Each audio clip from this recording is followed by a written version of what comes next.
Euh, Mon nom, Enrique Mambo Mambo. Vous me connaissez pour certains parce que je travaille à la télévision, mais j'avais décidé personnellement d'arrêter avec les histoires des émissions de télé parce que le pays était en danger et ça tout le monde l'avait constaté. Sauf que tout le monde n'a pas le courage de dire moi je veux me battre pour le pays. Ça arrive. Mais moi j'ai décidé d'aller me battre. Quand on regarde comment ce que Ali est allé au pouvoir, avec la mort des gens, mais énormément de personnes importantes. Quand on regarde comment les opposants ont été chargés au rond pour la démocratie pour qu'Ali on déclare ces élections. Quand on regarde comment l'augmentation des crimes rituels est devenue presque une chose normale. Quand on regarde la question de l'homosexualité qui évolue, mais je ne comprends pas comment dans notre société, il peut y avoir de tels travail des personnes normales. À cause de ça, je me suis dit, vaut mieux que je m'engage dans le combat et l'angle qui était le mieux et qui était pour moi le plus intéressant, c'était quand même les violations constitutionnelles qui sont à la base de la candidature d'Ali et même du magistère d'Ali. Il est président, mais vraiment sur une base non juridique. Son dossier n'existe pas, il est faux, Ali n'a pas de papier. Ce n'est pas un débat là-dessus. S'il a la présence, qu'il le sorte. Vous connaissez un président qui cherche la présence toute une vie. Mais s'il attaque, qu'il en sorte. Et qu'il ne vienne pas en vouloir les enfants qui se plaignent que quelqu'un n'est pas du jour d'abord parce qu'il n'a pas de papier. Puisque moi, si on me dit que je n'ai pas de papier, c'est à moi de montrer mes papiers. Ce n'est pas celui qui m'accuse que je n'ai pas de papier qui doit me montrer encore mes papiers. C'est moi qu'on accuse qui doit venir à la place publique. Lorsqu'on est un homme public, on sort à la place publique, on dit bon écoutez, vous avez trop parlé, voici mon document. Ça démontre le sérieux de l'engagement de la personne. Et le sérieux surtout du personnage qui dirige un pays. Au lieu de ça, le monsieur, avec toute sa clique, vraiment c'est l'orgueil, c'est l'arrogance, c'est la violence. Voilà par quoi il se distingue. J'ai quitté la télévision et je me suis engagé dans un mouvement que vous connaissez qui s'appelle Brakata. Aux côtés de la Voix du Mapa et d'autres mouvements, nous travaillons pour faire en sorte qu'Ali ne soit pas le prochain président du Gabon. Nous avons prévu un grand meeting de la jeunesse, le 9 juillet 2016. Ce meeting, on a fait de la communication, on l'a annoncé. Ali et toute sa clique savaient que les jeunes de l'opposition font un meeting au rond-point de la démocratie. Mais comme lui, il use vraiment d'arrogance et d'orgueil, il n'a de respect pour aucun peuple. En tout cas, il ne respecte pas sa population. Il a estimé que comme il est le roi du Gabon, lui, il viendra faire un meeting au rond-point de la démocratie, donc à 5-6 mètres de nous. Ce qui n'est pas normal. Alors, il vient au rond-point de la démocratie, il barricade toute la zone. Nous, on ne peut même plus arriver dans notre meeting. Ceux qui sont arrivés, on lui force un tout petit peu en passant par ce qu'on appelle les mapas chez nous, des pistes, pour arriver à l'endroit de notre meeting. Et ce n'était pas assez. Il a encore envoyé des policiers. Nous, les rangés, même dans la barrière, on était. Ce qui fait qu'on n'a même pas pu rester dans la barrière. À un moment donné, les policiers sont venus nous menacer même d'arrêter notre solo. Mais il y a eu tellement de problèmes. Ce qui fait qu'on a été forcé de nous retrouver sur la place, sur la route, la voie publique. Ce n'était pas suffisant. Lorsqu'on a décidé de marcher un peu vers les policiers pour aller discuter avec eux, mais ils ont commencé à charger, à tirer sur nous. Pas ceux qui étaient en face de nous, mais ceux qui étaient sur le côté. Parce que dans les vidéos qu'Ali vous montre, ils ne vous montrent pas les policiers en réalité qui sont sur les Gabonais. Ils sont à côté. Ils vous montrent les policiers qui sont en face de nous, que les jeunes lancent les cailloux. Mais à un moment donné, très franchement, dans le monde entier, ça se voit. Lorsque les jeunes ont des problèmes avec les policiers ou les forces de l'ordre, souvent ils se retrouvent à ramasser tout ce qui est au sol. Cailloux, bois, n'importe quoi à lancer, et puis après ils s'en vont. On est parti de là.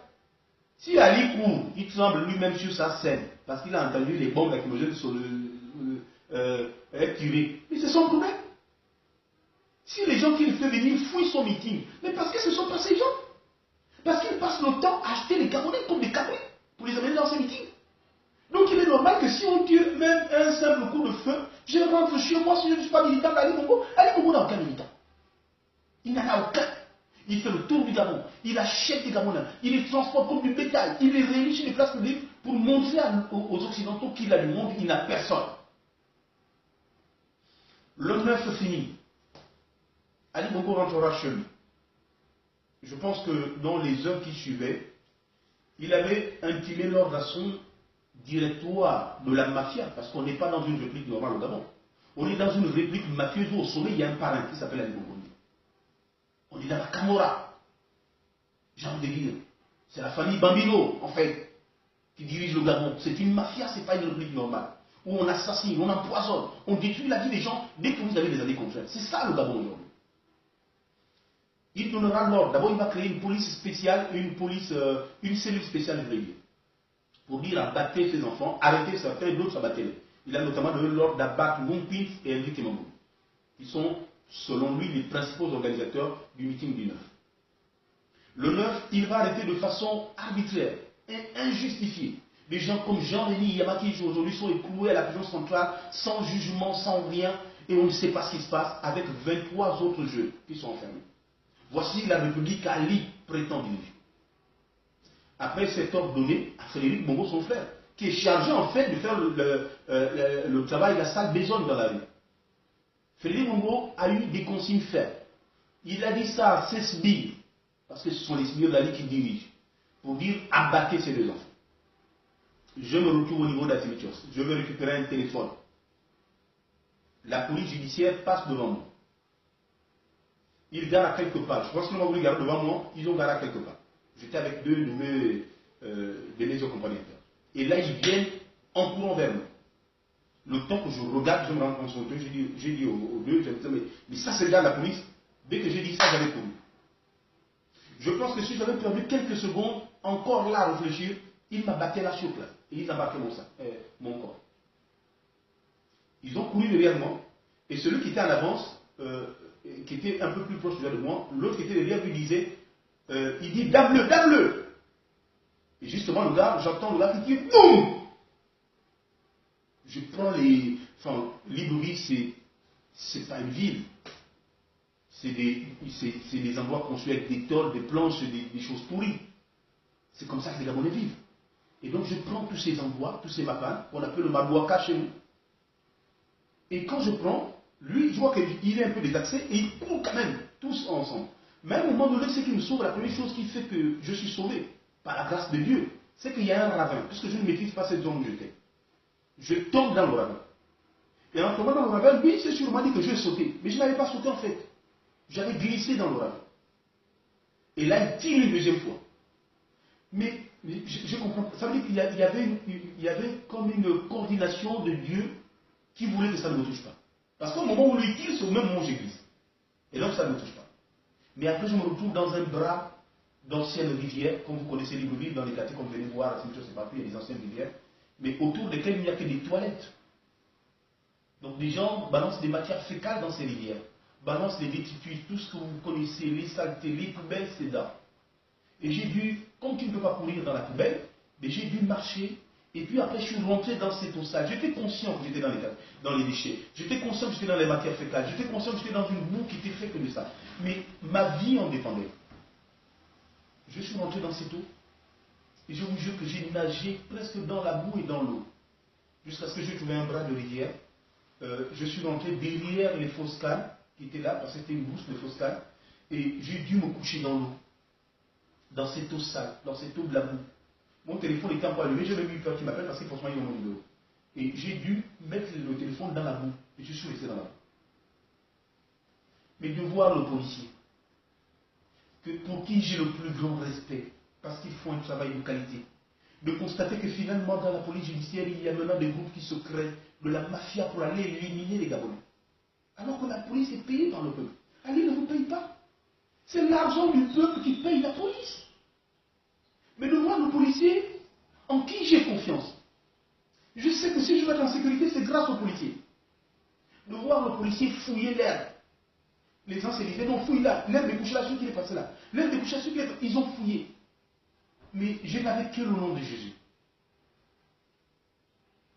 Je n'avais que le nom de Jésus. Et je disais, Seigneur, Seigneur, ne permets pas qu'il me retrouve. Ne permets pas qu'il m'abatte.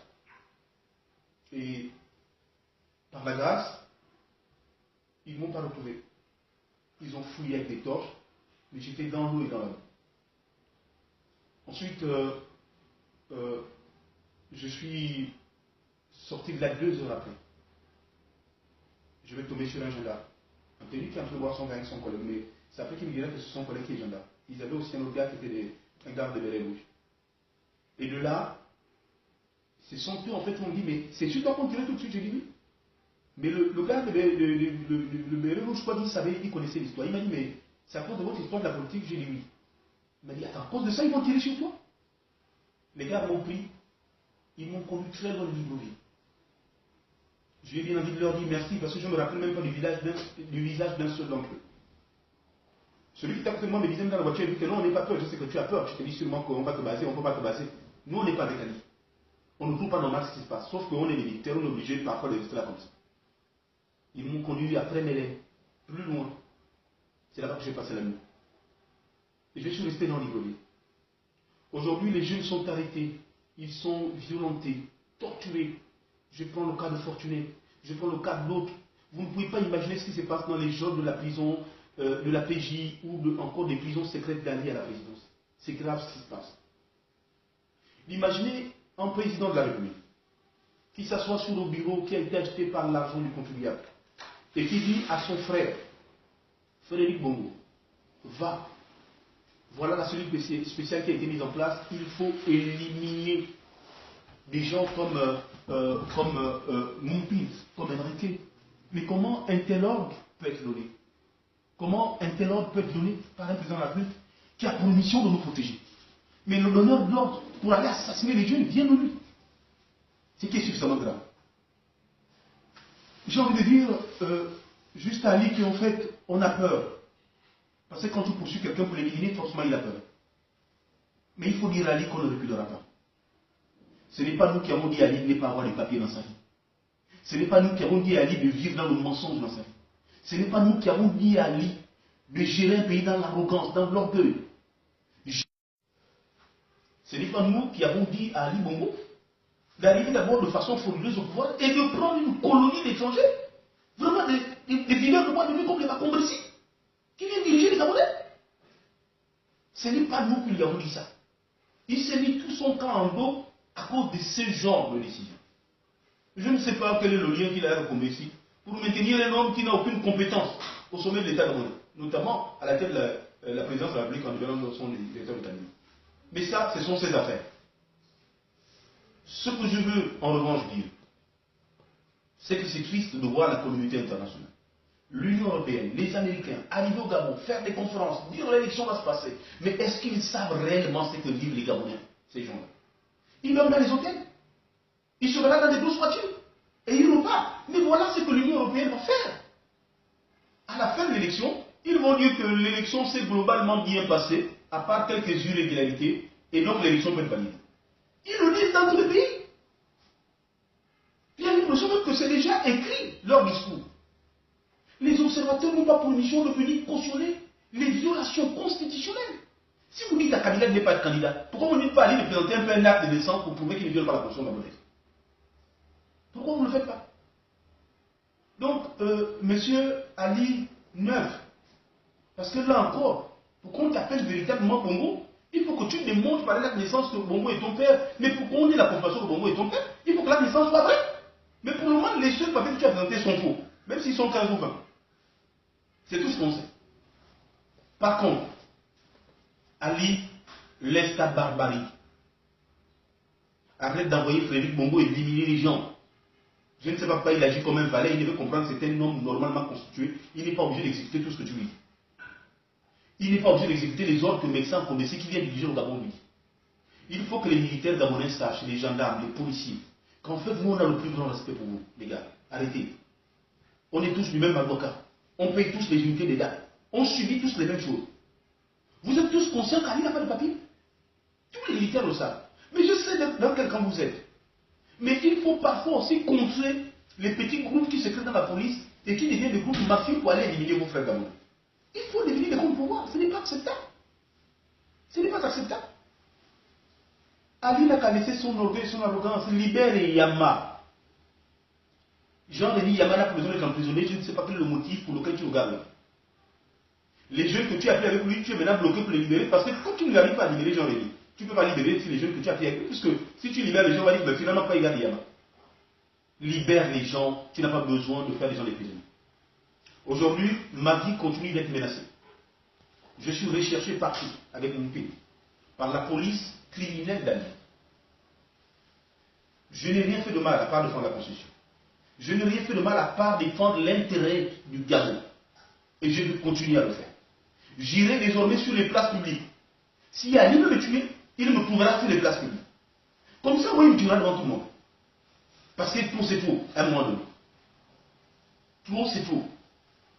S'il a décidé de devenir le président criminel, il n'y a pas de problème. On va devenir les victimes. Enfin, on n'est pas les plaignants. Il a déjà tué sûrement beaucoup. Parce que quand quelqu'un fait ça, c'est qu'il a l'habitude de le faire. Moi, je n'irai désormais sur les places publiques. Et j'attendrai ma mort. Pour terminer, j'invite les jeunes. J'invite les jeunes qui n'ont aucune pression, aucune menace ne pèse au-dessus de nous. La mort vient, a été décidée. Le jour où tu nais, lui a déjà programmé la mort pour ta vie. Ce n'est pas ce qui va nous faire peur. Ali a décidé de fonctionner en criminel. Nous avons le droit de nous constituer, de nous battre contre les violations. Donc, s'il vous plaît, soyez prêts, organisez-vous. Que ce soit les jeunes de la voie du Mapa, que ce soit les jeunes de Brakata, que ce soit les jeunes gabonais en général de l'opposition, ne baissez jamais les bras. La République doit être défendue parce que l'avenir de ce pays est à nous. C'est le seul héritage que Dieu nous a donné sur le Gabon. À commencer à le mener. Nous, on n'en a pas. On doit défendre le Gabon à tous les prix. Je vous remercie beaucoup.